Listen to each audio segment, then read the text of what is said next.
ويحمل عرش ربك فوقهم يومئذ ثمانية يومئذ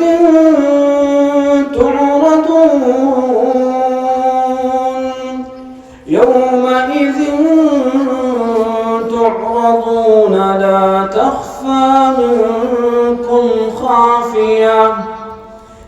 ثمانية يوم القيامة.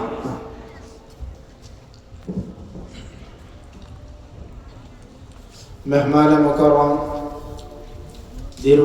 দীর্ঘ একটা খুতবা শেষ করে আপনাদেরকে সালাম দিয়েছি, কিন্তু সালামের আওয়াজটা অনেকটাই কমজোর হয়েছে। এখানে যত মানুষ সমাগম আছেন সবাই যদি সালামের আওয়াজটা দিতেন, আওয়াজটা অনেক উচ্চ হতো না বলেন? আবার সালামের উত্তর দিতে প্রস্তুত আছেন তো আপনারা? আপনারা যে এত মানুষ এখানে সমাগম হয়েছেন এটা জানানো দরকার আছে কিনা? আসসালামু আলাইকুম ওয়া রাহমাতুল্লাহি ওয়া বারাকাতুহু।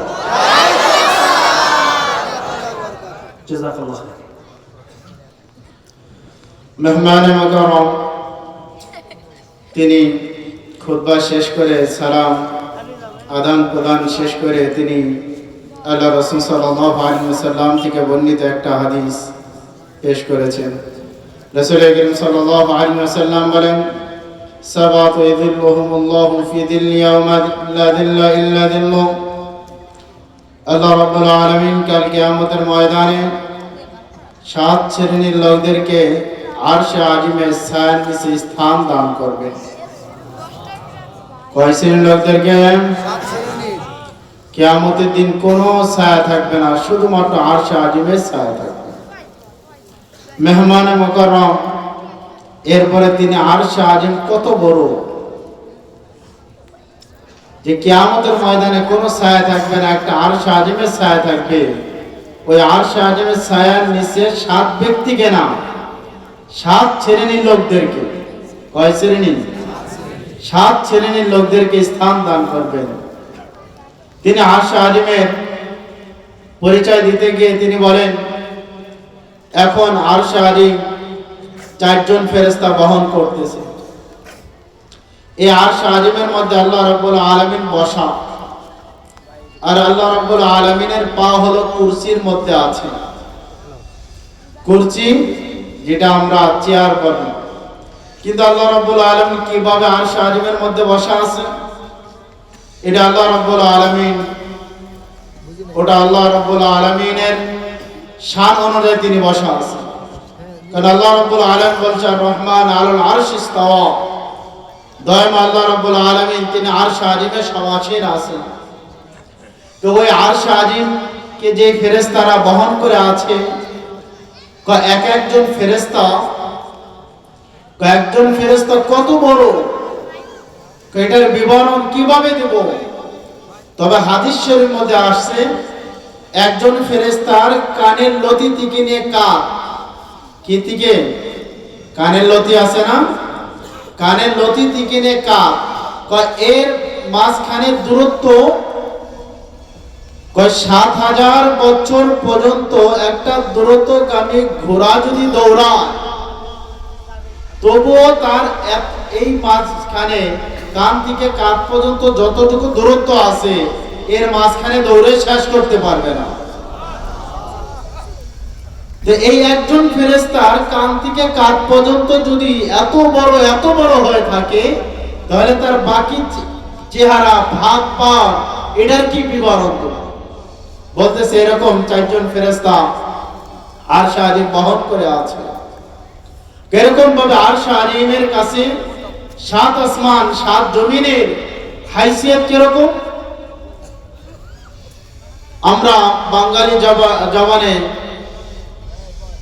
ধামা বুঝি না, ধামা আমাদের ফরিদপুর অঞ্চলে তো ধামাই বলে, বা যুদ্ধ করার যে কার্য করার সময় একটা আছে না কি ডাল ভালো বুঝবেন, এই ডাল আছে না, এই ডালের মধ্যে 5 টাকার কয়েন, 60টা কয়েন রাখলি পরে এই ডালের মধ্যে 60টা কয়েনের কি হাইসিয়ত? কয় ঠিক তদ্রূপ ভাবে 7 আসমান 7 জমিনের হাইসিয়াত আরশ আজিমের কাছে এরকম।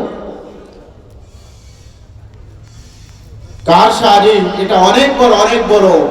আর এই আরশ আজিম যদি এত বড় হয়ে থাকে যে আল্লাহ এই আরশ আজিমকে সৃষ্টি করলো, ওই আল্লাহ না জানি কত বড়।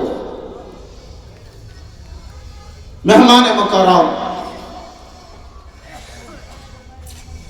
মুকাররম বলতেছেন যে আল্লাহ রাব্বুল আলামিন কাল কিয়ামতের ময়দানে ওই আরশ আজিমের একটা মাত্র ছায়া থাকবে, আর কোনো ছায়া থাকবে না। ওই ছায়ার নিচে কাল কিয়ামতের ময়দানে 7 শ্রেণীর লোকদেরকে স্থান দান করবেন। أحبابي الكرام، ملك من الملائكة سأل الله عز وجل: يا رب أعطني قوة جناح 1000 ملك، ولكل جناح 1000 قوة، لكل جناح 1000 قوة كمثل الملائكة. وطلب ذلك، قال: يا رب أعطيني 100,000 قوة، أريد أطوف حول العرش حتى أعلم كم سعتها. فقال الله عز وجل: لا تستطيع ذلك. قال: يا رب أجب دعوتي، استجب دعوتي. فأجاب الله دعاءه وأعطى له كما أراد، فطاف حول العرش 100,000 سنة، فطاف حول العرش بقوة 100,000 قوة و100,000 جناح، فطاف حول العرش، وأنت تخيل كم سرعته. وبعد كل هذا المدة جلس يبكي،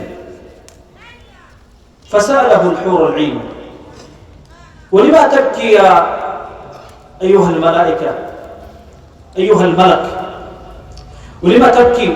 قال: كيف لا أبكي وإنني إلى الآن لم أنتهي لونا من لون العرش. قال الحور: أتعلم كم مقدار عندما تفتى كم مقدار أنهيت من السعة؟ قال: كم؟ قال: إنك ما خلصت جزءا من جزء الذي الله عز وجل يهب لأبو بكر رضي الله عنه للجنة عرش الرحمن، يعني جزءا إلى الآن ما أنهيت شيئا. بعد طوافك 100,000 سنة، بعد كل هذه السرعة وبعد كل هذه القوة الجناح، ما أنهيت جزءا من جزء أبي بكر رضي الله عنه، من سقف أبو بكر رضي الله عنه. মেহমানে মুকাররম আরশ আজিম কত বড় এটা বুঝাইতে যায় আরেকটা হাদিস পেশ করেছেন। আল্লাহ রাসূল সাল্লাল্লাহু আলাইহি ওয়াসাল্লাম বলেন, একবার একজন ফেরেশতা আল্লাহ তাআলার কাছে আবেদন করল: হে আল্লাহ, আপনি আমাকে 1,00,000 ডানা দেন, আর প্রত্যেকটা ডানার মধ্যে 1,00,000 মানুষের শক্তি দিবেন, আর আমাকে 1,00,000 বছর হায়াত দিবেন, যাতে করে আমি আরশে আজিমের চারপাশে ঘুরে দেখতে পারি। আল্লাহ রাব্বুল আলামিন বলল, আচ্ছা যাও, তোমাকে দিলাম। দেওয়ার পরে ওই ফেরেশতা 1,00,000 ডানা, যেটাকে আমরা পাখা বলতে পারেন, যেটা বলে এই পাখা দিছি, ওই পাখা মেরে তিনি ওরা শুরু করছে। উঠতে উঠতে 1,00,000 বছর যখন শেষ হয়ে গেছে, তখন সে বসে গেছে। বসার পরে সে ক্রন্দন করা আরম্ভ করছে, কাঁদতেছে, ইয়াবকি। তখন একজন হুর ওই ফেরেশতাকে জিজ্ঞাসা করলেন, তুমি কেন কাঁদো? তোমার কাঁদার কারণ কি? তখন তিনি বললেন যে আমি আল্লাহ রাব্বুল আলামিনের কাছে হায়াত চেয়েছিলাম 1,00,000 বছরের, কিন্তু আল্লাহ রাব্বুল আলামিনকে যা যা চাইছি আল্লাহ রাব্বুল আলামিন আমাকে দিয়েছেন।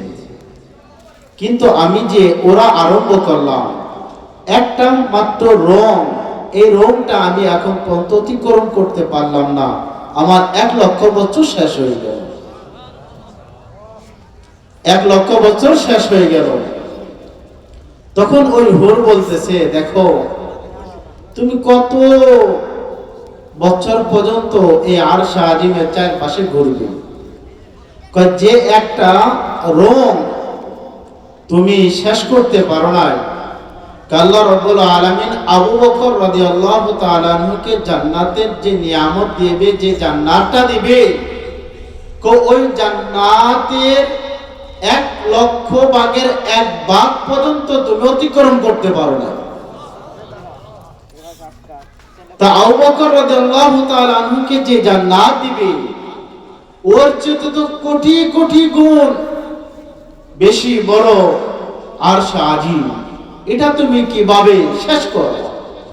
অত মেহমান মুকাররম এটাই বোঝাতেছে আরশ আজিম অনেক বড়। এটা কোনো ছোটখাটো আপনার আমার আকলে ধরবে না, জ্ঞানে ধরবে না, এটা কত বড়। ওই আরশ আজিমের ছায়ার নিচে আল্লাহ রাব্বুল আলামিন 7 শ্রেণীর লোকদেরকে স্থান দান করবেন।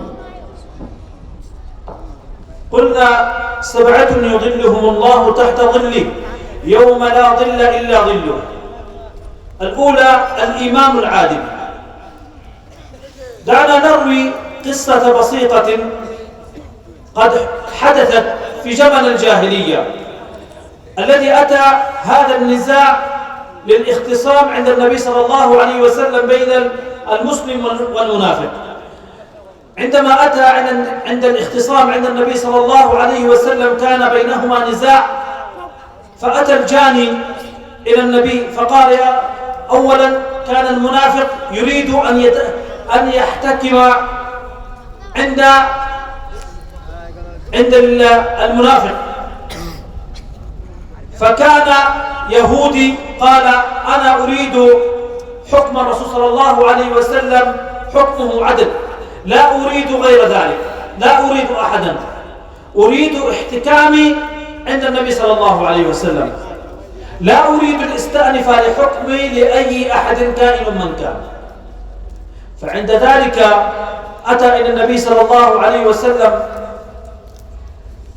فحكم النبي صلى الله عليه وسلم بالعدل لصالح اليهودي.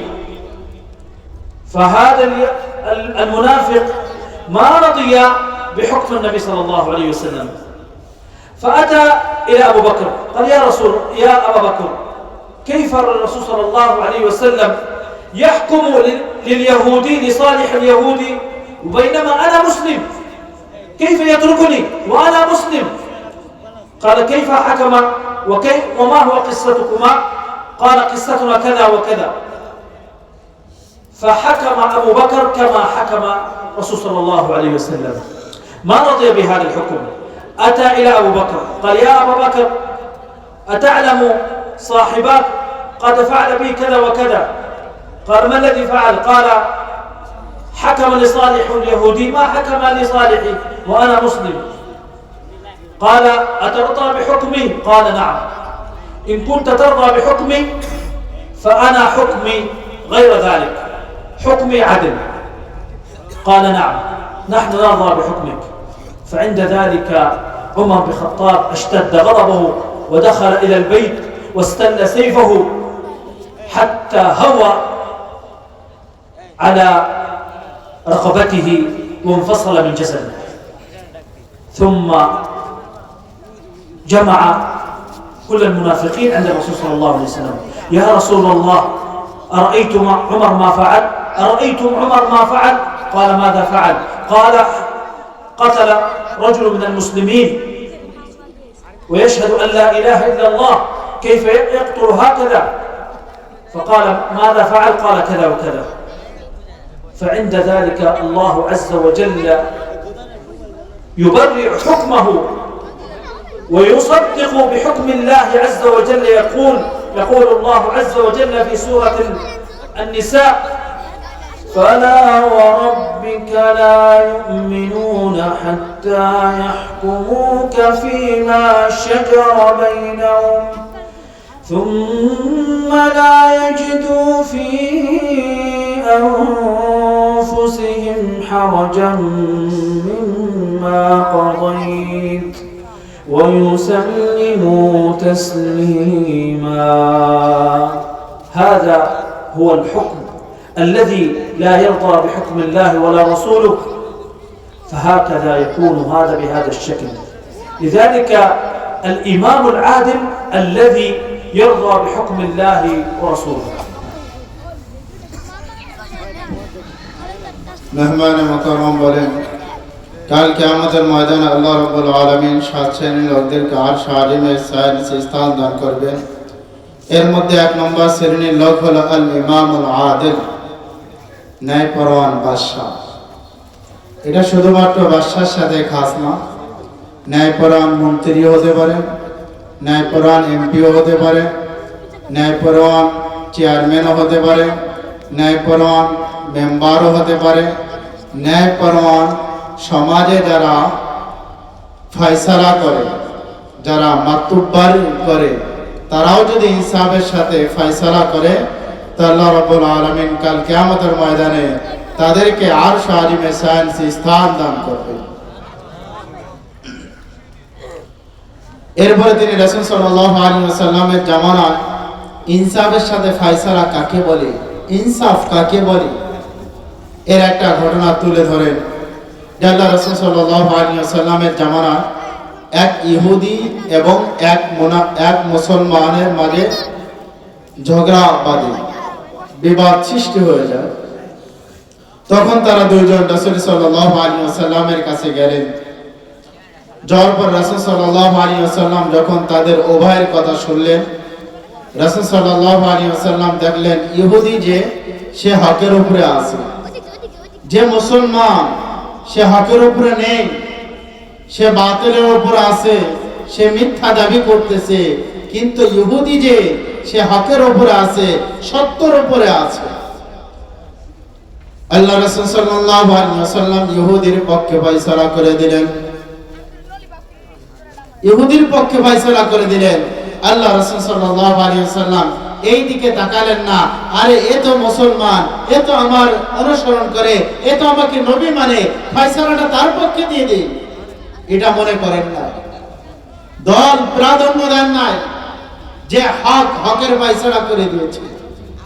যখন রাসূল সাল্লাল্লাহু আলাইহি ওয়াসাল্লাম ইহুদির পক্ষে ফয়সালা করে দিলেন, তখন ওই মুনাফিক মুসলমান সে আল্লাহ রাসূল সাল্লাল্লাহু আলাইহি ওয়াসাল্লামের দরবার থেকে বের হওয়ার পরে তিনি বললেন, এই ফয়সালা মানি না আমি। আল্লাহ রাসূল সাল্লাল্লাহু আলাইহি ওয়াসাল্লাম যে ফয়সালা করে দিয়েছে এটা মানি না। তো চলো আবু বকরের কাছে যাই, আবু বকর যে ফয়সালা দিব ওই ফয়সালা মানব।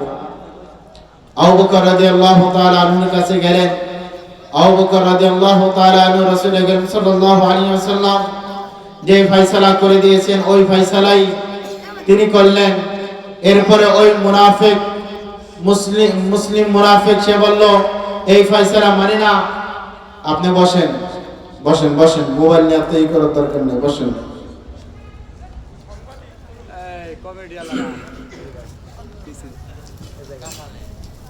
যে বলল চলো এই ফয়সালা মানি না, ওমর রাদিয়াল্লাহু তাআলা আনহুর কাছে চলো। ওই মুসলমান ভাবতেছিলেন যে ওমর রাদিয়াল্লাহু তাআলা আনহু মুসলমানদের জন্য অনেক কুরবানি করেন, কারণ ওমর রাদিয়াল্লাহু তাআলা আনহু যখন ইসলাম ধর্ম গ্রহণ করেছিলেন তখন মুসলমানরা শক্তিশালী হয়েছিল। মুসলমানরা আগে লুকিয়ে লুকিয়ে নামাজ আদায় করত। যখন ওমর রাদিয়াল্লাহু তাআলা আনহু ইসলাম ধর্ম গ্রহণ করেছে তখন ওমর রাদিয়াল্লাহু তাআলা আনহু বলেন, আজ থেকে নামাজ লুকিয়ে লুকিয়ে হবে না, কাবা শরীফের সামনে যায় নামাজ আদায় করব। এরপর প্রকাশ্যে যায় কাবা শরীফের সামনে যায় নামাজ আদায় করছে। ওমর রাদিয়াল্লাহু তাআলা ইসলাম ধর্ম গ্রহণ করার পরে মুসলমানদের শক্তি এরকম হয়েছিল যে সমস্ত মুসলমানরা হিজরত করে হাফসা দেশে গিয়েছিল, হাফসার থেকে তারা মক্কায় চলে আসছিল। কারণ ওমর ইসলাম ধর্ম গ্রহণ করছে। তো ওই মুনাফিক মুসলমান ভাবতেছিল ওমরের কাছে গেলে হয়তো ওমর আমার পক্ষেই ফয়সালা দিবে, ইহুদির পক্ষে ফয়সালা দিবে না। এটা ভাইবা কয় এই ফয়সালা মানি না, চলো ওমরের কাছে যাই। ওমরের কাছে যখন গেলেন তখন ইহুদি বলতেছে, ওমর, আল্লাহ রাসূল সাল্লাল্লাহু আলাইহি ওয়াসাল্লামের কাছে গিয়েছিলাম, আল্লাহ রাসূল সাল্লাল্লাহু আলাইহি ওয়াসাল্লাম এই ফয়সালা করে দিয়েছে, কিন্তু তোমার ভাই মানে নাই। কে এরপর আবু বকর রাদিয়াল্লাহু তাআলা আনহুর কাছে গিয়েছি, আবু বকর রাদিয়াল্লাহু তাআলা আনহু এরকম ফয়সালা করে দিয়েছে, কিন্তু তোমার ভাই মানে নাই, তোমার ভাই মানে নাই। এখন তোমার কাছে আসছি, এখন তুমি ফয়সালা করো। ওমর রাদিয়াল্লাহু তাআলা আনহু ওই মুনাফিক মুসলমানকে বলে, ইহুদি যেটা বলল কথা কি সত্য? কাহা সত্য। তাই কাহা, আচ্ছা ঠিক আছে বসো। ওমর রাদিয়াল্লাহু তাআলা গাদবান শাদীদা, ওমর রাদিয়াল্লাহু তাআলা রাগান্বিত হয়ে গেলেন। ঘরে ঢুকলেন, ঢোকার পর তরবারিটা বের করলেন, তরবারিটা খাপ থেকে বের করে এনে বাহিরে এসে মুনাফিকের কল্লাটা দ্বিখণ্ডিত করে দিয়ে বলেন যে আল্লাহ রাসূল সাল্লাল্লাহু আলাইহি ওয়াসাল্লামের ফয়সালা মানে না, তার ফয়সালা এরকম ভাবেই হয়। আর ইহুদি আজদুর কায়দুর, ইহুদি ভাবছে এখন আমার কল্লা, এখন আমার কল্লা দ্বিখণ্ডিত করবে। এখন একজন মুসলমানের কল্লা দ্বিখণ্ডিত করে দিয়েছে। এখন পুরা সাহাবায়ে কেরাম রাদিয়াল্লাহু তাআলা আনহুম আজমাইন এরকম ভাবে ওই মুনাফিক মুসলমানের যারা ওয়ারিস ছিল তারা আল্লাহ রাসূল সাল্লাল্লাহু আলাইহি ওয়াসাল্লামের কাছে বিচার উত্থাপন করলো, হে আল্লাহ রাসূল, একজন মুসলমানকে হত্যা করে ফেলছে, আর ইসলামের বিধান হলো হত্যার বিনিময় হত্যা, আল কতলু বিল কতল, হত্যার বিনিময় হত্যা, যে হত্যা করবে তার বিনিময় তাকে হত্যা করে দাও। এখন সকলে ওমর রাদিয়াল্লাহু তাআলা হত্যা চাচ্ছে, একজন মুসলমানকে হত্যা করলো।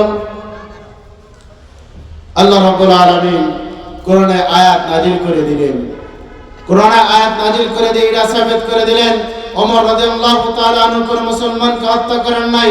হযরত ওমর রাদিয়াল্লাহু তাআলা আনহু একজন মুরতাদকে হত্যা করেছে, কারণ আল্লাহ রাব্বুল আলামিন বলেন, কুল আতিউল্লাহ ওয়া আতিউর রাসূল, তোমরা আমার এবং আমার রাসূলের আনুগত্য করো। এই মুসলমান মুনাফিক সে আল্লাহ রাসূল সাল্লাল্লাহু আলাইহি ওয়াসাল্লামের আনুগত্য করে নাই, আল্লাহ রাসূল সাল্লাল্লাহু আলাইহি ওয়াসাল্লামের ফয়সালা মানে নাই। যে আল্লাহ রাসূল সাল্লাল্লাহু আলাইহি ওয়াসাল্লামের ফয়সালা মানে না, সে মুরতাদ হয়ে যায়। আর কোন মুরতাদকে যদি হত্যা করা হয় এটার কোনো বিচার নাই। মুহতারাম হাজিরিন, যে ইনসাফ বিচার করতে হবে, যারা বিচার আছে, যারা সমাজে কি করে বিচার আচার করে, তারা যদি ইনসাফের সাথে বিচার করে, আল্লাহ রাব্বুল আলামিন বলেন কাল কিয়ামতের ময়দানে তাদেরকে ওই আরশে আজিমের ছায়ার নিচে স্থান দান করবে। এখন আমরা যারা বিচার আচার করি ইনসাফের সাথে বিচার করব তো ইনশাআল্লাহ। এটা দেখবো না আমার দলের কি না, এটা দেখবো দল হইলে পরে মিথ্যাও সত্য নাকি বাতিলও হক, এটা দেখা যাবে? এটা দেখা যাবে না। যদি এটা দেখেন তাহলে কাল কিয়ামতের ময়দানে আরশ আজিমের ছায়ার নিচে স্থান পাবেন না। الكرام، الإمام العادل وشاب نشأ في طاعة الله ورجل قلبه معلق بالمساجد. أحبابي الكرام، نحن ما استطعنا أن نكون من جزء من الإمام العادل، نستطيع أن نكون شاب نشأ في طاعة الله. إذا لم نستطع ذلك نستطيع أن نكون ورجل قلبه معلق بالمساجد. كيف ذلك؟ صليت الفجر، ستكون نيتك سأصلي الظهر بإذن الله مع الجماعة في المسجد، إذن نيتك علقتها إلى المسجد، لأنها النية محلها القلب.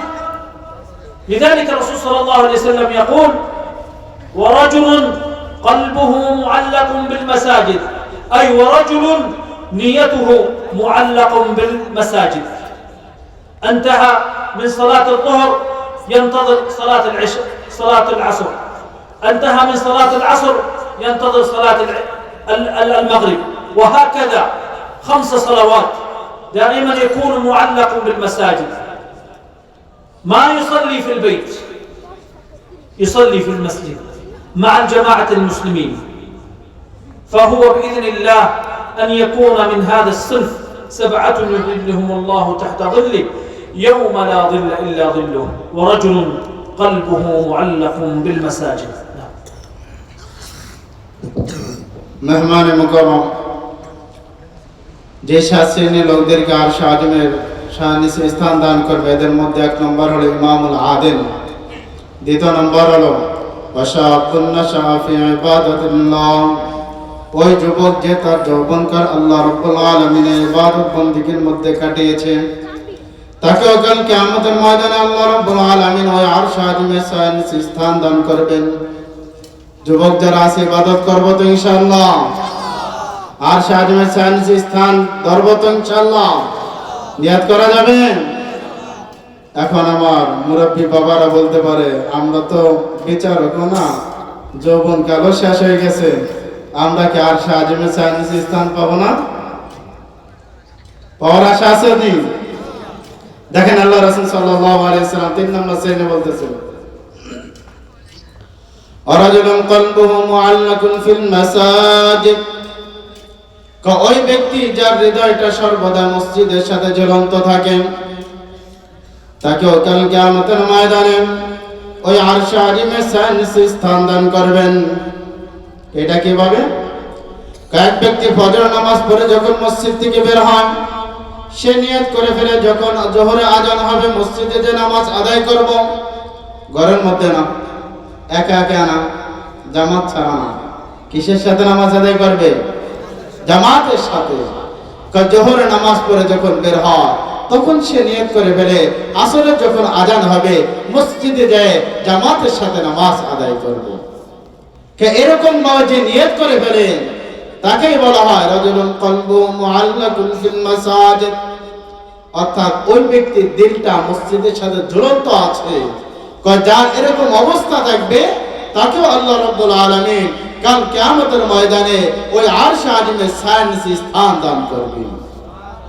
এই নিয়ত করা যাবে তো আজকে থেকে ইনশাআল্লাহ, আরশ আযমের শানিসে স্থান পেতে চাই তো ইনশাআল্লাহ। ورجلان تحابا في الله اجتمع عليه وتفرق عليه، ورجل دعته امرأة ذات منصب وجمال فقال إني أخاف الله. كثير منا اليوم لو نادته امرأة حتى ولو كانت السوداء ما ينظر إلى المال ولا ينظر إلى شيء، دعته امرأة ليس بجميل يذهب إلى خلفه. دعك من هنا في الحديث يقول دعته امرأة ذات منصب وجمال فقال إني أخاف الله. ورجلان تحابا في الله اجتمع عليه وتفرق عليه، ورجل دعته امرأة ذات منصب وجمال فقال إني أخاف الله. ورجل تصدق بصدقة فأخفاها على شماله ما تنفق يمينه. ورجل ذكر الله خاليا ففاضت عيناه. من هو الرجل هذا؟ الذي عندما يدخل في البيت لا يكون أحدا إلا الله عز وجل، كما قال إمام الشافعي رحمه الله أشد الأعمال الثلاثة ما هو؟ الورع في الخلوة. هذه أعمال أشد على الإنسان الثلاث. أحبابي الكرام، عندما تكون خلوة في غرفة لا يعلمها أحد إلا الله عز وجل، انظر إلى نفسك، هل أنت تخاف الله أم أنك خلوت ما يراني أحد؟ دعني أحرك فيسبوك، أحرك يوتيوب ليلا كاملة يأتيك أشياء فيما يغضب الله. والله العظيم وأنا في منبر هذا وفي منصة هذا أقول والله العظيم من أعظم الأسباب الذي ينقطع الرزق من العبد الذنوب الخلوات. ذنوب الخلوات. ما هو الذنوب الخلوات؟ الذي تكون خاليا في الغرفة لا يراك أحد، تحرك الجوالات ولكن الله عز وجل يراك. ما راقبة الله.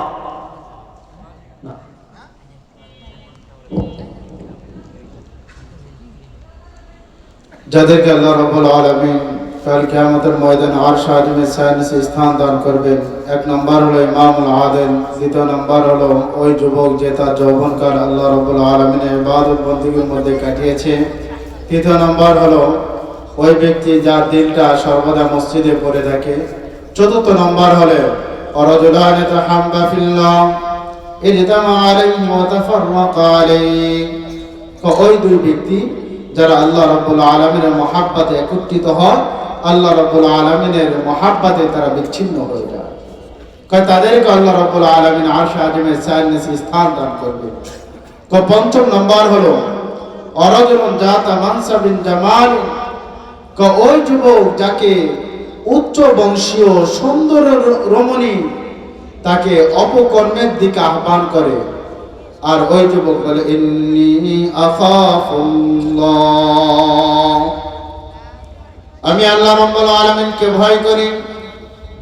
অর্থাৎ আল্লাহ রাব্বুল আলামিনের ভয়ে সে তার সাথে কোনো খারাপ কাজ করে না, তাকেও আল্লাহ রাব্বুল আলামিন কাল কিয়ামতের ময়দানে আরশ আজিমের ছায়ার নিচে স্থান দান করবে। ষষ্ঠ নম্বর হলো ওই ব্যক্তি যে এত গোপনীয়তা অবলম্বন করে দান সদকা করে, তার ডান হাত কি দান করলো বাম হাত জানে না, তাকেও আল্লাহ রাব্বুল আলামিন কাল কিয়ামতের ময়দানে ওই আরশ আজিমের ছায়ার নিচে স্থান দান করবে। সপ্তম নম্বর হলো রাজুলুন যাকারাল্লাহ খালিয়ান ফাফাদাত আইনাহু,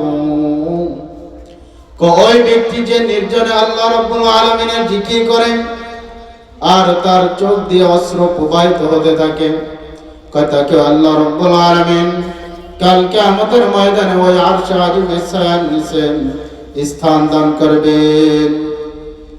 মেহমান মুকাররম বলতেছে, আজ তো আমরা যত নির্জনে যাই তত বেশি গুনার মধ্যে নিমজ্জিত হয়ে যায়। হযরত আলী রাদিয়াল্লাহু তাআলা আনহু বলেন, তিনটি কাজ হলো সবচেয়ে বেশি কঠিন। এর মধ্যে একটা কাজ হলো নির্জনে তাকওয়া অবলম্বন করা, নির্জনে আল্লাহ রাব্বুল আলামিনকে ভয় করা। আজ আমরা নির্জনে গেলে পরে ফেসবুকের মধ্যে ঢুকি, ইউটিউবের মধ্যে ঢুকি, ফেসবুকের মধ্যে ঢুকে অশ্লীল বেহায়াপনা জিনিস দেখতে থাকি, উলঙ্গ নারীদের নাচ গান দেখতে থাকি, এরকম বা উলঙ্গ পুরুষদের নাচ গান দেখতে থাকি। নির্জনে গেলে তাকওয়া অবলম্বন করা, নির্জনে গেলে পরে আল্লাহ রাব্বুল আলামিনকে ভয় করা।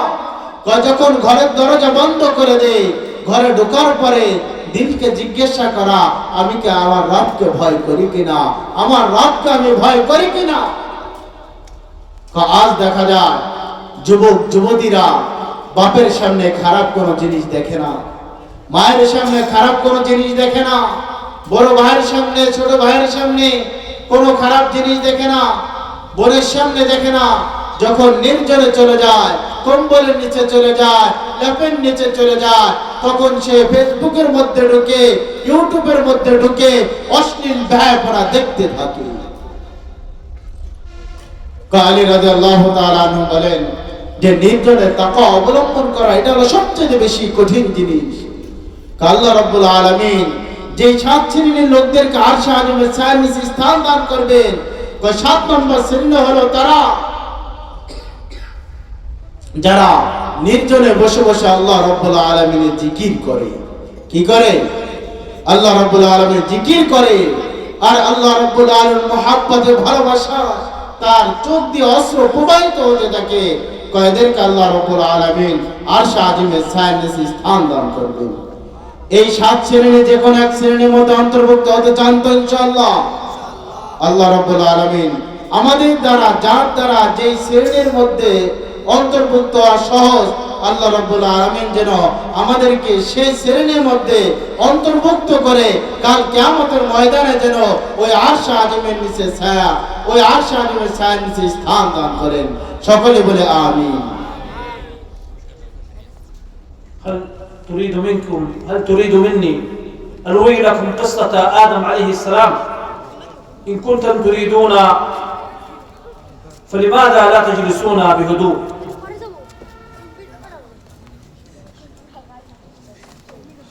أحبابي الكرام، قبل أن يخلق البشر كان في هذه السكان في الأرض كان يسكنون الجان. من السكان الأصليون كان الجان من سكان الأوائل. هؤلاء سكنوا قبل آدم عليه السلام، سكنوا قبل البشر. هؤلاء جلسوا فترة في زمن مضت في قرون. أحبابي الكرام، هؤلاء فسدوا في الأرض وطغى، ولما فسد في الأرض وصل إلى فساد المدى قضى الله عز وجل بإهلاكهم،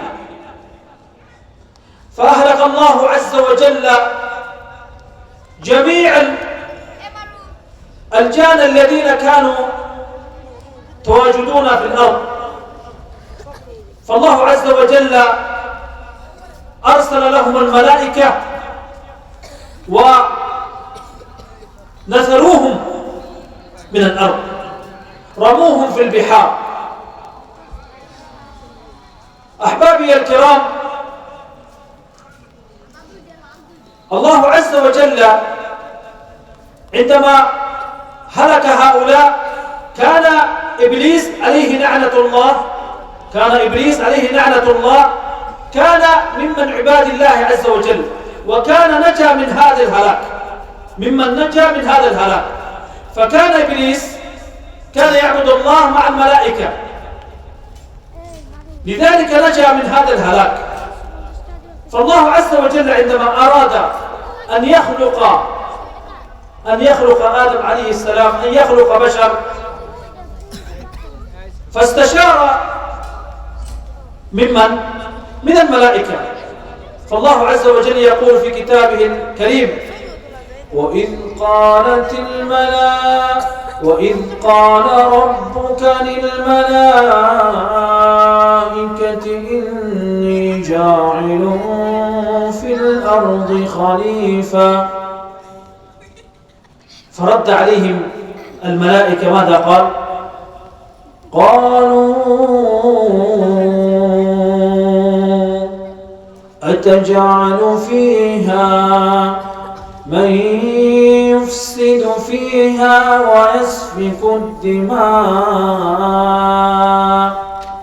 ويسفك الدماء ونحن نسبح بحمدك ونقدس لك قال إني أعلم ما لا تعلمون.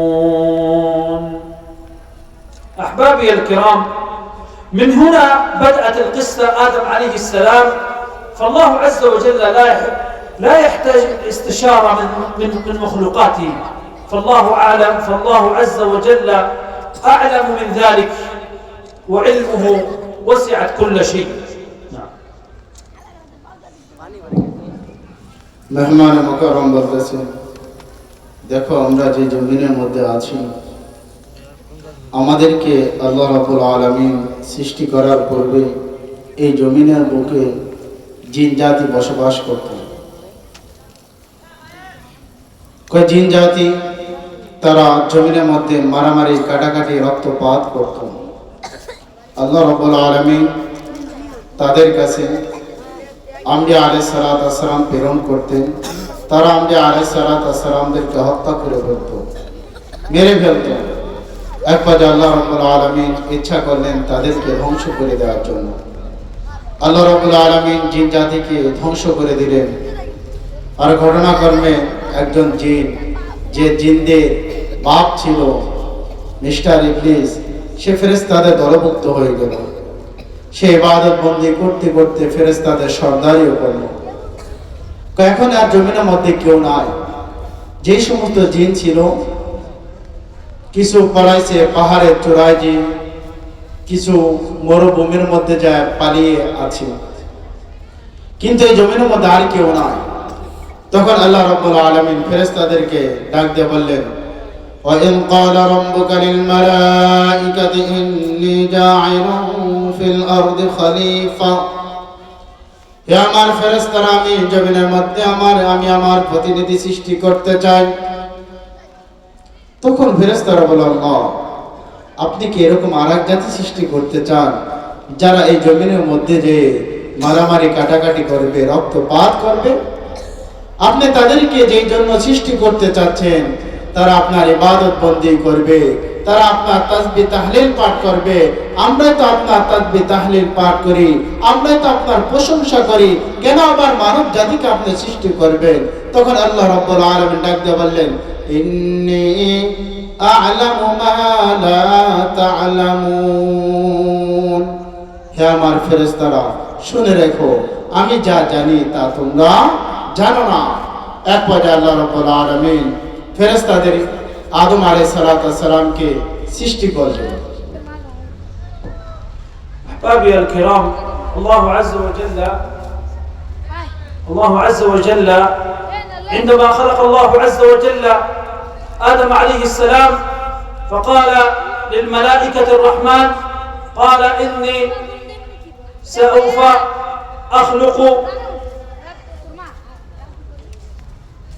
سوف أخلق مخلوقا من الطين إذا نفخت فيه من روحي فقعوا له ساجدين. فسجد الملائكة كلهم أجمعون إلا إبليس أبى واستكبر وكان من الكافرين، لأنه كان متكبرا، تكبر بأمر الله عز وجل مباشرة. فلذلك لا يدخل الجنة من كان في قلبه مثقال ذرة من الكبر. فكلهم سجدوا إلا إبليس عليه لعنة الله. মেহমান মুকাররম, আদম আলাইহিস সালামকে সৃষ্টি করার পর আল্লাহ রাব্বুল আলামিন ফেরেশতাদেরকে সিজদা করতে বললেন। সমস্ত ফেরেশতারা সিজদা করলো, কিন্তু মিস্টার ইবলিস সিজদা করলো না। তখন আল্লাহ রাব্বুল আলামিন মিস্টার ইবলিসকে জিজ্ঞাসা করলো, মা মানআকা আল্লা তাসজুদা ইয আমারতুকা। মিস্টার ইবলিস, তোকে কোন জিনিস নিষেধ করলো আদমকে সিজদা করতে? কারণ তুই আমার মাখলুক, আদম আমার মাখলুক। তোদের উপর আবশ্যক হলো আমি আল্লাহ তোদেরকে যা হুকুম করব ওটা তোরা তামিল করবি, কেন আদমকে সিজদা করলি না? তখন মিস্টার ইবলিস আল্লাহ রাব্বুল আলামিনের কাছে যুক্তি পেশ করলেন। আল্লাহ রাব্বুল আলামিনের কাছে যুক্তি পেশ করে বললেন, আল্লাহ খালাকতানি মিন নারি ওয়া খালাকতাহু মিন তিন। আল্লাহ, তুমি আমাকে সৃষ্টি করছো আগুন থেকে, আর আদমকে সৃষ্টি করেছো মাটি থেকে। আগুন যত বেশি প্রজ্বলিত হয় তত বেশি উপরের দিকে যায়, আর মাটি যত বেশি ভারী হয় তত বেশি নিচের দিকে যায়। অতএব আমি হলো শ্রেষ্ঠ, আদম শ্রেষ্ঠ নয়, অতএব আমি আদমকে সিজদা করতে পারি না। যখন এই ফরমান, এই কথা যখন মিস্টার ইবলিস বলল, তখন আল্লাহ রাব্বুল আলামিন সঙ্গে সঙ্গে তাকে বলেন, ফাখরুজ মিনহা ফাইন্নাকা রাজিম। তুই আমার রহমত হইতে বিতাড়িত হয়ে যা, তোর গলার মধ্যে লানতের রশি লাগিয়ে দিলাম। তখন আল্লাহ রাব্বুল আলামিন মিস্টার ইবলিসের গলা লানতের রশি লাগিয়ে দিল, তাকে চিরস্থায়ী জাহান্নামে বানিয়ে দিল। মুহতারাম হাজিরিন, আমার বলার মেহমানের বলার মূল মাকসাদ হলো, দেখেন মিস্টার ইবলিস আল্লাহ রাব্বুল আলামিন অনেক ইবাদত বন্দি করছে, শুধুমাত্র একটা হুকুম লঙ্ঘন করার কারণে তার গলার মধ্যে লানতের রশি লাগিয়ে দিলেন, তাকে চিরস্থায়ী জাহান্নামী বানিয়ে দিলেন। আর আপনি আমি দিবারাত্রিতে আল্লাহ রাব্বুল আলামিন কত হুকুম লঙ্ঘন করতেছি, কত বিধিবিধান মানতেছি না। অনেক বিধিবিধান মানতেছি আমরা। দেখা যায় মিথ্যা কথা বলতেছি, গীবত করতেছি, চুরি করতেছি, নামাজ পড়তেছি না। এরপর আল্লাহ রাব্বুল আলামিন আপনাকে আমাকে সুযোগ দিয়েছে। এরপর আল্লাহ রাব্বুল আলামিন বলেছে লা তাকনাতু মির রাহমাতিল্লাহ, বান্দা তুমি আমার রহমত হইতে নৈরাশ হইও না। এইজন্য মেহমানে মুকাররম বলতেছে মিস্টার ইবলিস একটা মাত্র বিধান অমান্য করার কারণে তাকে তার গলার মধ্যে লানতের রশি লাগিয়ে দিলেন, তাকে চিরস্থায়ী জাহান্নামী করে দিলেন। কিন্তু আপনাকে আমাকে আল্লাহ রাব্বুল আলামিন আদর করে মায়া করে সৃষ্টি করার পরে আপনি আমি দিবারাত্রিতে আল্লাহ রাব্বুল আলামিনের কত নাফরমানি করতেছি, কত হুকুম লঙ্ঘন করতেছি, কখন আল্লাহ রাব্বুল আলামিন আপনাকে আমাকে তার রহমত হইতে বিতাড়িত করে দেন নাই, তার রহমতের কোল থেকে বিতাড়িত করে দেন নাই। এই জন্য আমাদের উচিত হলো গুনাহ হয়ে যাওয়ার পরে তওবা করা। কি করা? তওবা করা। যদি আমি যদি তওবা করতে পারি, আল্লাহ রাব্বুল আলামিন আপনাকে আমাকে মাফ করে দিবেন, বেগুনাহ মাসুম বাচ্চা বানিয়ে দিবেন। লিল্লাহি তাকবীর। আলহামদুলিল্লাহ। আমাদের প্রধান মেহমান, প্রধান আকর্ষণ আমাদের মঞ্চে এসে উপস্থিত হয়েছেন। এই পর্যায়ে আপনাদের সম্মুখে কোরআন ও হাদিসের আলোকে মূল্যবান নসিহত পেশ করবেন শেখ হাসান আবু সুহাইল আল মক্কি, মুহতারাম ইমাম মক্কাতুল মুকাররমা, সৌদি আরব।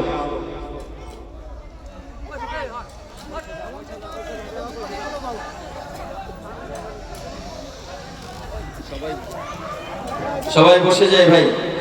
প্যান্ডেলের ডান দিকে প্রচুর পরিমাণ খালি জায়গা আছে, ভিতরেও অনেক জায়গা আছে, সকলে ভিতরে এসে বসে যায়।